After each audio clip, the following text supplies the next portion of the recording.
Welcome students, अस्सलाम वालेकुम। कैसे हैं आप सब लोग? उम्मीद है बेटा आप सब लोग खैरियत से होंगे। तो याद होगा बेटा लास्ट सेशन के अंदर हमने एक्सेलरेशन, उसकी टाइप्स और ग्राफ को लेकर काफ़ी डिटेल में डिस्कस किया था। तो आज उसी टॉपिक से रिलेटेड एक न्यूमेरिकल मैं आप लोगों के सामने बेटा कराने वाला हूँ इंशाल्लाह। देखिए जो आज का टॉपिक है वो है basically problem on solving of moving object. तो बेटा मूविंग ऑब्जेक्ट का क्या मतलब होता है? वो ऑब्जेक्ट जो कि मोशन की हालत पर होते हैं। एग्जैक्टली अब उनकी वेलोसिटी में जो चेंज आएगा तो उससे एक्सेलरेशन जो प्रोड्यूस होगी, उस सिचुएशन या इस टाइप की कोई प्रॉब्लम दी होगी जिसको हमने आज इस सेशन में सॉल्व करेंगे। तो पढ़ते हैं प्रॉब्लम नंबर 1। जो सवाल आपके सामने मौजूद है, a race car accelerates from 18.5 metre per second to 45.1 metre per second. ठीक है, ये जो पॉइंट्स में वैल्यूज दी गई होती हैं बेटा, ये आप लोगों को बेसिकली कंफ्यूज करने के लिए दी जाती है। लेकिन मुझे पता है इंशाल्लाह अब आप लोगों को कंफ्यूजन नहीं होगी क्योंकि हम बहुत अच्छे से इसका कॉन्सेप्ट क्लियर कर चुके हैं।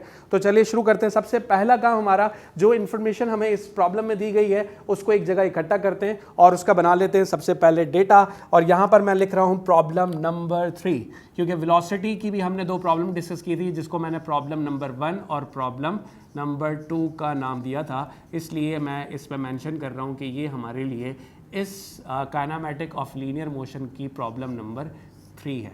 ठीक है, तो प्रॉब्लम नंबर 3 का डेटा हम एक्सट्रैक्ट करते हैं कि क्या चीज़ें हमें सवाल में दी जा रही है। तो यहाँ मैं लिख लेता हूँ कि डेटा हम बनाने जा रहे हैं। ठीक है, और डेटा का मतलब ये होता है कि बेटा जो इन्फॉर्मेशन आपको किसी भी प्रॉब्लम में दी जाती है उसको एक जगह आप इकट्ठा करते हो और वो उसके बाद उसका इस्तेमाल किया जाता है और देखा जाता है कि कौन सा फार्मूला हम यूज़ कर सकते हैं इस सवाल को सॉल्व करने के लिए। ठीक है जी, तो आपको कहा गया कि a race car accelerates from 18.5 metre per second. एक रेस कार है जिसकी initial velocity 18.5 metre per second है। ठीक है, 18.5 metre per second race car की एक वेलोसिटी है इनिशियल। मैंने लिख दिया भाई 18.5 मीटर पर सेकेंड हमारे पास एक रेस कार की इनिशियल वेलोसिटी है। ठीक है जी, उसके बाद कहा गया टू 45.1 मीटर पर सेकेंड, यानी ये जो कार एक्सेलरेट हो रही है इनिशियली उसकी वेलोसिटी क्या थी? 18.5 मीटर पर सेकेंड, और फाइनली वो एक्सेलरेट किस स्पीड तक हुई है वो फाइनल स्पीड भी आपको बता दी गई जो कि 45.1 मीटर पर सेकेंड है। तो एग्जैक्टली पहली वेलोसिटी के बाद जो दूसरी दी जाने वाली वेलोसिटी होती है उसको हम फाइनल वेलोसिटी कंसिडर करते हैं। तो यहाँ पर हम क्या लिखेंगे भाई? फाइनल वेलोसिटी VF और 45.1 मीटर पर सेकेंड।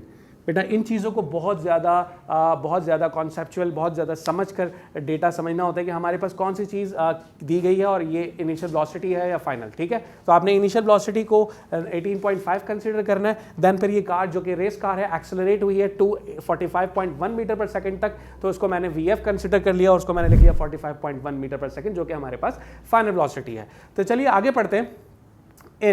इन 2.47 सेकेंड्स, इसका मतलब ये जो कार एक्सेलरेट हुई, रेस कार जो एक्सेलरेट हुई जो 18.5 मीटर पर सेकंड से उसकी रफ्तार बढ़ते हुए 45.1 मीटर पर सेकंड तक आ गई, और कितने टाइम के अंदर, वो टाइम भी बता दिया गया इन 2.45 सेकंड। इन 2.45 सेकंड्स टाइम दिया गया है 2.45 सेकंड्स। ठीक है, इन 2.47 सॉरी बेटा 2.47 सेकंड्स। ठीक है, चलिए अब आगे समझते हैं। Determine the acceleration of the car. हमें करना क्या है बेटा? एक्सेलरेशन निकालनी है। हमें निकालनी है एक्सेलरेशन, यानी जो कार एक्सेलरेट हुई जिसकी वेलोसिटी पहले 18.5 मीटर पर सेकंड थी और अब वो वेलोसिटी बढ़ के 45.1 मीटर पर सेकंड हुई, और इस दौरान कितने टाइम में ये चेंज आया वो टाइम भी बता दी गया 2.47।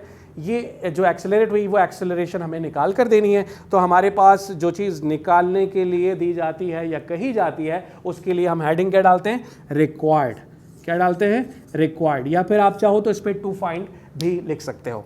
ठीक है, अब एक्सेलरेशन निकालनी है। यहाँ पर मैंने एक्सेलरेशन को हमें पता है A से रिप्रेजेंट करते हैं, साथ में इसके एक्सेलरेशन भी लिख लेता हूँ ताकि आप लोगों को याद रहे बेटा। क्वेश्चन मार्क का मतलब होता है ये चीज़ हमें निकाल के देनी होगी। अब आते हैं कैलकुलेशन, जो कि एग्जैक्टली प्रॉब्लम की जो चीज़ें दी गई थी अब तक वो सब करते रहे। अब आपने ये सोचना होगा कि कौन सा फॉर्मूला अप्लाई करेंगे इस कैलकुलेशन के अंदर। तो अब हमारे पास जो हेडिंग आने वाली है वो यहाँ पर डलवाता हूँ, कैलकुलेशन। ठीक है जी, कैलकुलेशन। अब हम इसके सॉल्यूशन को कैसे सॉल्व करेंगे? तो आपने सोचना ही है कि बेटा एक्सेलरेशन का फॉर्मूला क्या होता है। एक्सेलरेशन कब प्रोड्यूस होती है? याद होगा एग्जैक्टली मैथमेटिकल रिलेशन मैंने समझाया था। मैथमेटिकल रिलेशन क्या था? जब वेलोसिटी में चेंज आएगा टाइम की रेस्पेक्ट के साथ, और ये चेंज बेसिकली एक्सेलरेशन प्रोड्यूस करवाएगा। तो एक्सेलरेशन का फॉर्मूला क्या बन जाता है? एक्सेलरेशन आपके पास जो होती है वो बन जाती है बेटा change in velocity, change in velocity, change in velocity, ठीक है जी, और divided by time, divided by time. अब आपने क्या करना है, ये मैंने इन वर्ड्स ये फॉर्मूला लिख दिया है। अब इसको हम अगर इन सिंपलीफिकेशन लिखें तो एक्सेलरेशन आपके पास change in velocity divide by time के बराबर है। इसका मतलब चेंज जो होता है उसे हम डेल्टा से शो करते हैं, और ये बराबर होता है V F minus V I divided by time, V F minus V I divide by time. तो आप देखें final velocity 45.1 metre per second दी गई थी। अब आपने क्या करना है बेटा, 45.1 सेकंड आपने वी एफ की जगह पर रखना है, 45.1 सेकंड आपने वी एफ की जगह पर रख लिया, और इनिशियल वेलोसिटी जो कि हमारे पास 18.5 मीटर पर सेकंड थी, मैं यहाँ पर क्या लिखूंगा 18.5 मीटर पर सेकंड। टाइम की जगह पर क्या आ जाएगा 2.47, टाइम की जगह पर क्या आ जाएगा बेटा 2.47, ठीक है। अब आपने क्या करना है, सिंपल इसे सॉल्व करें और सॉल्व करके अपना आंसर निकाल लें। 45.1 माइनस 18.5, तो ये सॉल्व होके जो रिजल्ट दे रहा है आपको बेसिकली ये बन रहा है तकरीबन 27.6, ठीक है जी, 27.6। अब आपने क्या करना है, दोनों को डिवाइड कर देना है। डिवाइड करते हैं बेटा, मैं कोई जिन नहीं हूँ या कोई टाइकॉन नहीं हूँ या कोई मेरे पास दूसरा ऑप्शन है जिससे मैं सॉल्यूशन निकाल रहा हूँ। बेटा आपको सिंपल कैलकुलेटर्स अलाउ होंगे एग्जामिनेशन में, वो आप उन कैलकुलेटर्स का भी यूज़ कर सकते हैं। और बेसिक छोटी क्लासेस के अंदर हमको ये सारी बातें हमें समझाई जाती हैं कि हमने मल्टीप्लाई डिवाइड कैसे करना है, ठीक है। तो आप लोग बेटा इसको उस तरह कर लीजिएगा। अब आपने क्या करना है बेटा, 27.6 को डिवाइड कर देना है किससे, 2.47 से। तो यहाँ से हमारे पास जो आंसर आएगा वो आएगा 11.1 या 11.2 अप्रॉक्स तकरीबन इतना बनेगा, जिसको मैं 11.1 कंसिडर कर रहा हूँ। और ये आपके पास जो यूनिट आएगा metre per second square, 11.1 metre per second square, ठीक है। तो यहाँ तक हमारा इख्तिताम हो गया इस प्रॉब्लम का, और इंशाल्लाह हम नेक्स्ट सेशन में मज़ीद इस चैप्टर से रिलेटेड आने वाले नए टॉपिक्स को डिस्कस करेंगे। अपना बहुत सारा ख्याल रखिएगा। अल्लाह।